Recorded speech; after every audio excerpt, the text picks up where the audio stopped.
Greetings everyone and welcome back to 365 Days of Prog. Today we're going to be reviewing Adonis by Anyone's Daughter. Hi, my name's Naomi. I'm an avid progressive rock fan, but I'm a long ways from knowing all the prog albums out there. But this year, I'm gonna give it a try. This is 365 Days of Prog. That's a pretty cool band name if I might add. Anyone's Daughter, that's like a really, cool name in its essence. Maybe you don't think that, but I do. Anyway, here's some of my favorite bits from this album.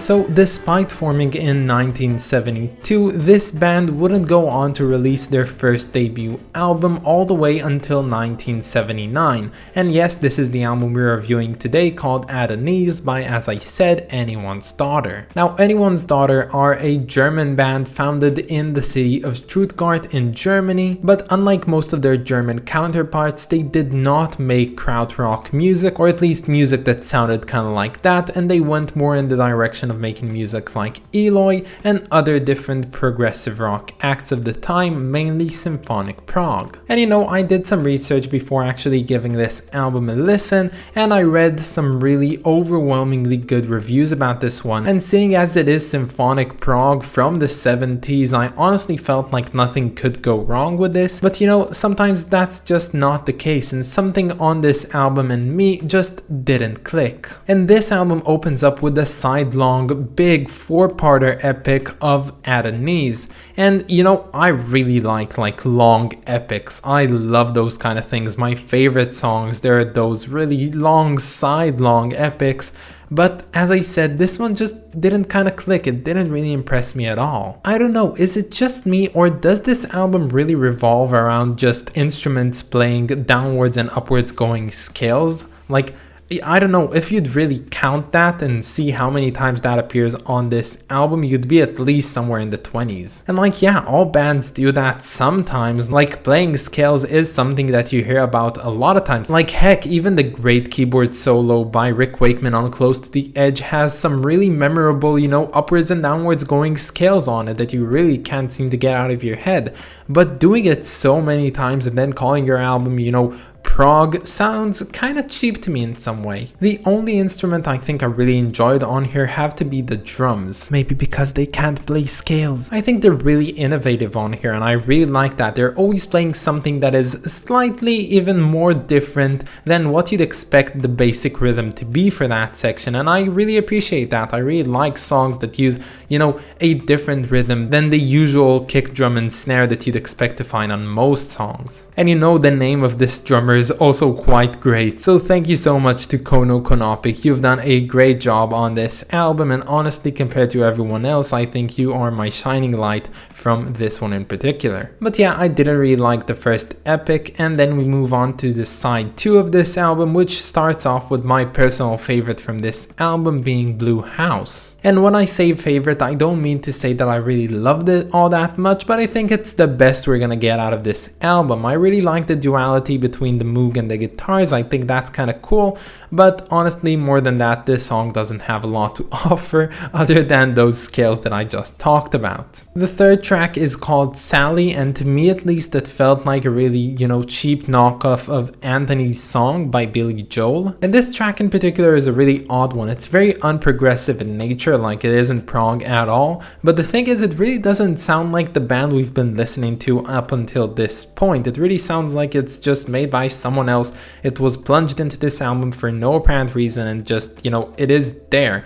And I find that to be kind of odd for some reason. And then we get to track numero 4, which is basically, supposed to be the best track from the band's existence because it has the name of the band as its name. It's called Anyone's Daughter, and you'd expect it to be, something really interesting, really big, but I listened to it an hour ago, I think, and I don't remember what it sounded like at all. I'm pretty sure it had some scales played on it, but other than that, really, I don't know anything from it. In these moments, I'm kind of lucky that I write these things down because, well, I just forget this song. So yeah, this album, despite of its overwhelmingly positive reviews that I've read, really didn't click for me in any way. The thing is, it's really kind of basic and simple in many ways, and it doesn't go all over the place, much like Neo Prog does, but this isn't Neo Prog like at all. It is just the most basic, simplest parts of symphonic prog, and I honestly really don't appreciate the music on here, and I don't really like it. Some of you might tell me in the comments that I have to listen to this one again in a different light,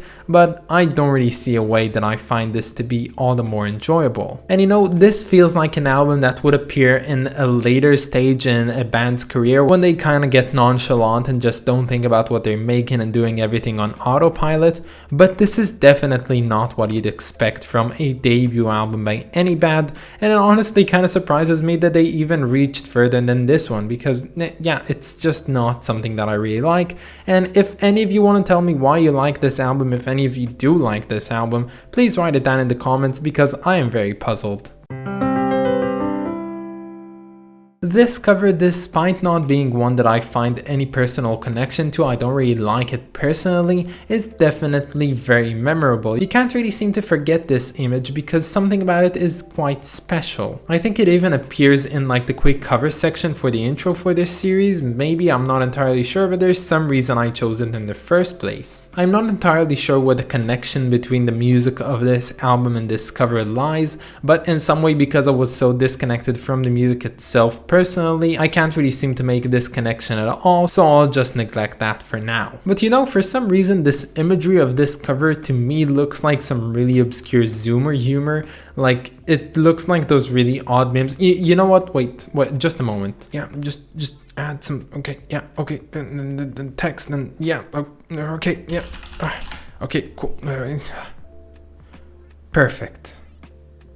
So the songs on this album might not be too bad to listen to, but an album is a sum of its parts, and the sum that this one gets is definitely a 6 out of 10. Yeah, I gave it the same rating as Hydra Mask Groningen, what are you gonna do? So in the past couple of days we had a pretty good streak of good albums, but it was bound to happen, and it happened now, and I'm glad that it honestly happened now because I didn't want to get my hopes up for yet another great album. But that's about it, guys. I hope that you enjoyed this video, and stay tuned for tomorrow because we're going to be listening to Dernière Lumière avant la nuit by Sylve. It has been really hard to say that in one take, I hope you appreciate that. I of course also want to thank my lovely supporter over on Patreon, so thank you so much to Clay Walnum, you are the best, and if any of you want to support me over on Patreon, you can find the link down in the description or in my about page. But that's about it, guys. Have a wonderful day, and I'll catch you all tomorrow.